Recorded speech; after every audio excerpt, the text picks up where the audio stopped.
So the bad news, as we all know, there's a lot of volatility. You know, the shoes dropped a couple of times with Wall Street, and we don't know when it'll drop again. There's talk about devaluation of the dollar and all that fun stuff. There's external competition. You know, there's less business to be had in most industries, and so there's a lot of competition on that front. But the one that interests me even more is internal competition. Those that have jobs are, you know, doing that arm wrestling thing. This is funny and as a physical thing, but even more disturbing is the emotional damage that's happening when people are doing that infighting and creating walls and turf and all of that, right? So that's the internal competition that happens. Well, here's the first stat. A great company, Blessing White, does a global survey, and they put out their results every year. So this is from their employee engagement report of 2011. And globally, only 1 out of 3 employees are engaged. And I don't have the exact definition of how they define engaged, but I'll summarize it for you. That people are passionate, are really into what they're doing, and enjoy coming to work in the morning. Only 1 out of 3 globally. And the variance from, let's say, the US to other countries is very minimal. Very minimal. It's right around 1/3. So that's our starting point. The good news is that there's a lot of evidence that we really make an impact. Remember when you were a kid and you tossed a stone in a lake? Hopefully you do that still. Do it tomorrow. I mean, do it today, gosh, when you leave here, if you can find a place to do that. You always have a ripple. And if you notice, there's your ripple, and then there's the ripple of the people around you, and then your community, and then the world. That's branding. And that's exactly what's happening when we don't pay attention to what's happening with that 2/3 that are not engaged. Your company is putting out ripples of that disharmony, disresonance in what's really happening. And they're just doing the motions. They're selling products and services, and they're fearful. And they're checking out before they get to work, and they're checking out when they leave. It's a job. How are we any different if we start to live that way than the industrial age? Just because we have fancy toys, iPads and iPhones and laptops and you name it, doesn't make us any better unless we're consciously taking ownership for what ripple we put out there. So another video, Seth Godin, my favorite big consultant. Hi, Success Readers. My name's Seth Godin. I just wrote a new book. It's called Poke the Box. Success is a funny thing. A lot of people who want it are looking for a map, looking for instructions, looking for a step-by-step way to get from where they are to where they want to go. And for a long time, the way to do that was to follow in someone else's footsteps. The way to do that was to look at what someone else was doing and do what they were doing, to follow the leader. To outwork them, sure, but to follow in the well-trodden path. And that worked for the entire industrial age. It worked if you were selling insurance, it worked if you were starting a company, it worked if you were working for a big one. But now, the rules have fundamentally changed. And they've changed because our culture has changed. Our economy has changed. Now, you have to make your own path. Now you have to climb your own ladder. Now, step by step by step is not about following the person who came before you.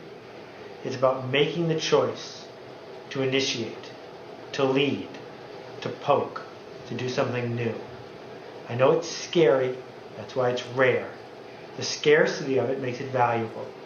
What we're waiting for is for you to do what you're capable of, for you to do what all of us are here to do, which is to make a difference, which is to do work worth doing. Thanks.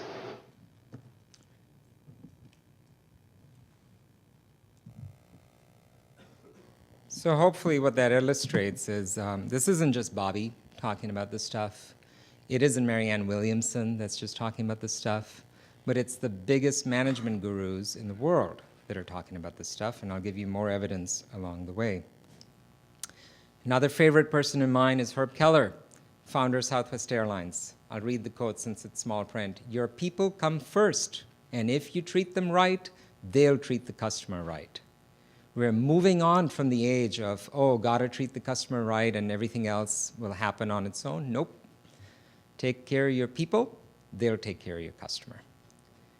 And no matter, I've never flown Southwest Airlines, and I'm a huge fan of Southwest Airlines for this reason.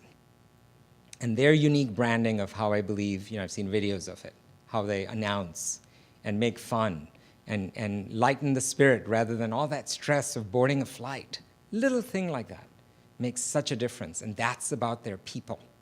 It's not some process, not some Six Sigma thing that some big consultant gave them to practice. It's about getting real. And as was mentioned, thanks to Diana about my introduction, I have a bit of a bias towards working with India. I'm Indian by origin. Great things are happening there, and they won't happen without us. It's very much a co-creation thing. India is successful because America is seeing the potential of India and China, et cetera, and that's how it's going to grow. They're not just going to grow on their own. They're going to grow together with us. So Vineet Nair is the chairman and CEO of HCL Technologies. They're massive. They're a big name. They're a key partner with Microsoft and others globally. And really, everything I see of him, if you go to his tweets, if you go just see his visibility, you'd almost wonder, how does he do his day job? He's not talking about his business at all. He's talking about this subject. Employees first, customers second. And then he takes it further with this quote that he made at the MIX, the Management Exchange Group. "I often wonder what would happen if we were to give Gen Y the license to reinvent companies completely." For instance, I hope you visited our booth. We're at booth 213. And I'm so honored and blessed to have a young lady, Jessica, who's standing at our booth representing us today. Her radiance, her connection with her authentic self, her realness, and true passion. She's not just a positive person. That's become like a bad word. I'm not talking about positivity. I'm talking about being real. She's a classic example of how to tap into Gen Y. I'll give you another one. There are large companies that are hiring from that generation. This is the 20-something-year-olds, and having them mentor back to VPs and senior management. And the job of that VP and senior manager is for her and him to just listen. Not mentor back the young person, but just listen. How brilliant is that? Are you doing that in your environment? Are you surrounding yourself with Gen Yers? Are you listening rather than pointing out how they're tardy, how they're about entitlement, et cetera? They're actually not. They're really much more about purpose than we ever have in our generations. Listen to that, tap into that, and harness it in a very authentic way, and great things are possible. So next, RSA Animations, another favorite group that just put out amazing stuff. A lot of their videos are on our YouTube channel. This video that I'm going to talk about, I'm not going to show you this video because it's about 10 minutes long, has had 6.8 million hits since April 1st, 2010. And it's Dan Pink. A lot of you probably know about Dan Pink and Drive, his book that's just got a gold mine of the science of motivation. I'm going to summarize it for you as follows. So they did a test. If we reward something, do you get more of that behavior you want? And if you punish something, do you get less of the behavior you want? Okay? So what they found is, and they did this test in the US, and then they did it in India as well. In Madurai, not just India, but a small community in India, and this is what they found. That the more you reward, the larger the cash reward that you gave in that experiment, if it's a mechanical, rudimentary, task, then yes, that reward helped. So if it's simple, straightforward tasks, the if-then carrot stick thing does work. But in a cognitive space, which is really what I'll judge that all of us are in. I don't think we're in the manufacturing engine mode of things, that larger reward actually was a disincentive, all the way from Madurai, India to the US, always. And this research was done, by the way, part of it was funded by the Federal Bank, Federal Reserve Bank of the United States. So this is not some small little piece of research. Plus, he's, in the book Drive, really combined many pieces of research from many different sources over 30 years to conclude the following in a minute. And before I go there, yeah, that yes, money is important, but you've got to take it off the table. Don't hedge back on like that 10% difference with your competitor. Make it at least even. So it's not even part of the conversation, that it's taken care of. Pay people enough to take the issue of money off the table. Just take care of that. It's a must. Okay, your needs have to be met. If you're sitting there wondering how you're going to pay the bills, you're not going to do the following things I'm going to talk about. So you got to do that. But the three things he came up with in all that research were autonomy, mastery, and purpose, or as he calls it, intrinsic motivators, are really what increase productivity and give you that passionate employee that makes a difference in growing your business. Extrinsic motivation are the ones that I was just talking about, the money, the bonuses, the perks, et cetera. Those are extrinsic. The intrinsic ones are what he's found to be the true triggers. Here's a little more detail about them. Autonomy, the desire to be self-directed, the urge to direct our own lives. And I love what he says about this. He says, even if it's, for instance, I'll just take it to the brand example. So imagine if you have a brand that you don't really connect with what the company sells, but there's some aspect of it that you can find that has you connect with it. That autonomous connection in making your personal connection with the brand is the way I interpret autonomy. That I came to that myself. I didn't need training. I didn't need someone to tell me brand guidelines, et cetera. I arrived at that connection with the brand.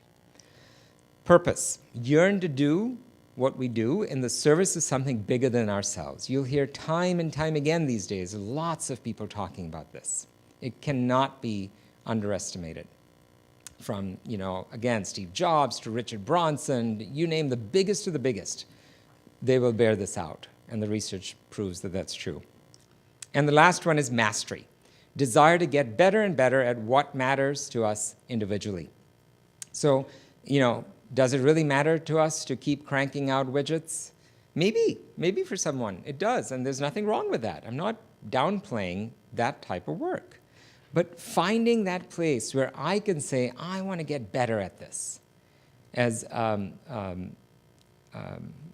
running a blank on the author, but the whole thing around 20,000 hours, or is it 10,000 hours of mastery? I mean, it takes a long time. Maxwell, thank you. Yeah, thank you. Yeah.